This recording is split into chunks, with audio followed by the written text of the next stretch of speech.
ပရီးမီးယားလိပွဲစဉ်ဆက်တဲ့အပြီး Opta Super ကွန်ပျူတာရဲ့ချန်ပီယံခန့်မှန်းချက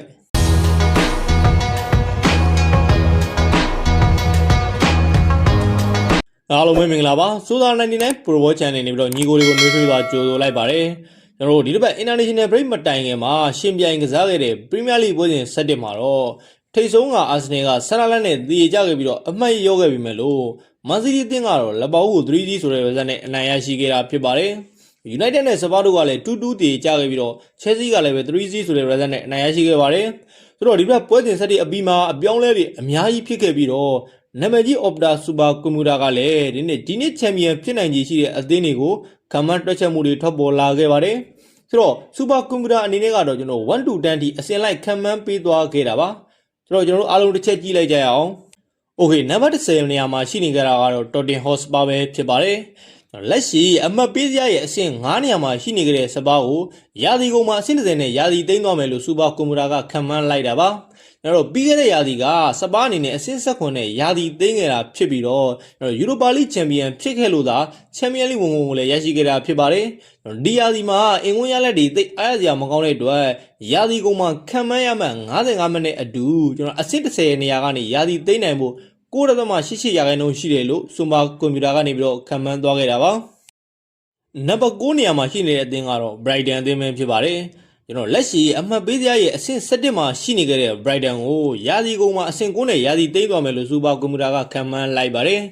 ပြီးခဲ့တဲ့ရာသီမှာတော့ကျွန်တော်တို့ရမှတ်60တမတ်နဲ့အဆင့်8နေရာကနေရာသီသိမ်းနိုင်ခဲ့တာဖြစ်ပါတယ်ဒီရာသီမှာတော့ Brighton အနေနဲ့အနည်းငယ်ရင်းရံမှုတွေမြင်တွေ့နေရပြီးတော့ဒီနှစ် Brighton ကမနှစ်က Brighton လောက်တော့မကောင်းတော့တာကတော့အမှန်ပါပဲ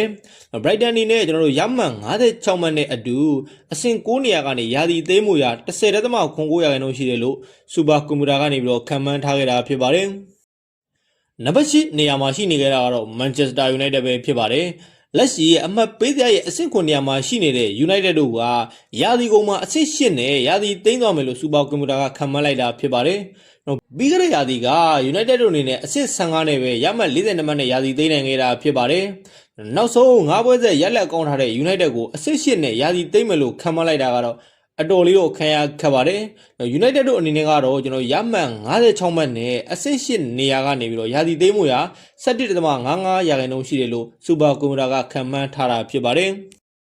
နံပါတ်9နေရာမှာရှိနေကြတာကတော့ဘုံမောက်အသင်းပဲဖြစ်ပါတယ်ကျွန်တော်လက်ရှိအမှတ်ပေးစရာရဲ့အဆင့်9နေရာမှာရှိနေတဲ့ဘုံမောက်အနေနဲ့ကျွန်တော်အဆင့်9နဲ့ရာသီသိမ်းသွားမယ်လို့စူပါကွန်ပျူတာကခံမှန်းပေးလိုက်တာပါ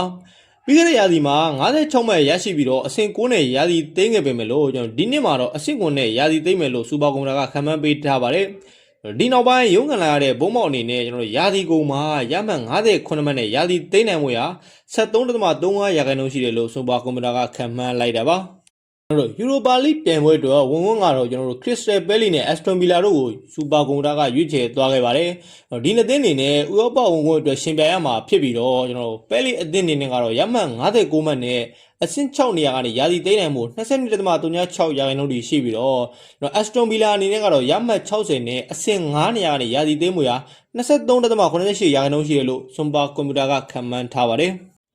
နံပါတ်4နေရာမှာရှိနေကြတာကတော့ Chelsea အသင်းပဲဖြစ်ပါတယ်လက်ရှိအမှတ်ပေးစရာရဲ့အဆင့်3နေရာမှာရှိနေကြတဲ့ Chelsea ကိုရာသီကုန်မှာအဆင့်4နဲ့ရာသီသိမ်းသွားမယ်လို့စူပါကွန်ပျူတာကခံမှန်းထားတာဖြစ်ပါတယ်ကျွန်တော် Chelsea အနေနဲ့ဒီရာသီမှာအနီးကပ်တွေပြတ်ခံရတာတွေများပြားလာတာတွေနောက်တန်းအားနည်းချက်တွေကြောင့်မလို့ချန်ပီယံစိန်ကုန်မဲ့ဆင်းတဲ့ကိုတော့ထည့်သွင်းထားခြင်းမရှိဘဲနဲ့ချန်ပီယံလိဝင်ရရှိမယ်လို့တော့ခံမှန်းထားတာကိုတွေ့ရပါတယ်Chelsea အနေနဲ့ရာသီကုန်မှာရမှတ်63မှတ်နဲ့အဆင့်4နေရာကနေရာသီသိမ်းနိုင်မှုရ 39.23 ရာခိုင်နှုန်းရှိတယ်လို့စူပါကွန်ပျူတာကခံမှန်းထားပါတယ်Okay နောက်ထပ်အသင်းကတော့လီဗာပူးအသင်းပဲဖြစ်ပါတယ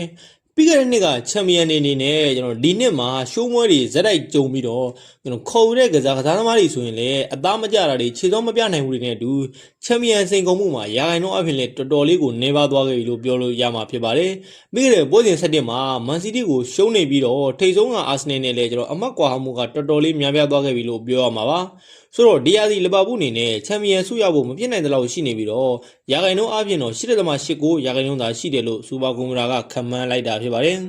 နောက်ထပ်အသင်းကတော့ Man City အသင်းပဲဖြစ်ပါတယ် နောက်ဆုံး9နှစ်မှာ4နှစ်ဆက်ချန်ပီယံဖြစ်ခဲ့တဲ့ City ကိုချန်ပီယံဖြစ်နိုင်ခြေဒုတိယနေရာမှာစူပါကွန်ပျူတာကခံမှန်းပေးခဲ့တာပါမန်စီးတီးအနေနဲ့မနစ်ကဆိုးရတဲ့ဖလားလက်မဲ့ရာသီတစ်ခုကိုဖျက်ဆီးခဲ့ပြီးတဲ့နောက်မှာတော့ဒီရာသီမှာချန်ပီယံဆုကိုပြန်လည်ရယူဖို့အားခဲလာတာကိုတွေ့ရပါတယ်ဒီနှစ် City အနေနဲ့ကလည်းခါတိုင်း City နဲ့ပုံစံချင်းကမတူဘဲနဲ့ New City ပုံစံမျိုးဖြစ်နေခဲ့ပါတယ်ကျွန်တော် position အသားပေးကစားရတာကြိတ်တဲ့ပတ်ကွာရီယိုလာအနေနဲ့ဒီနှစ်မှာတော့မတူညီတဲ့ကစားဟန်တွေကိုအသုံးပြုလာတာကိုမြင်တွေ့ရတယ်ပြီးခဲ့တဲ့လပါဦးနဲ့ပွဲတော်ကဆိုလဲအဲ့ဒါလိုအသုံးပြုပြီးတော့ 3G ဆိုတဲ့ result နဲ့အနိုင်ရရှိပြီးတော့ချန်ပီယံစိန်ခေါ်မဲ့အသင်းပြေကြောင်းကိုလည်းအသီးပေးခေါင်းလောင်းထိုးလိုက်တာဖြစ်ပါတယ်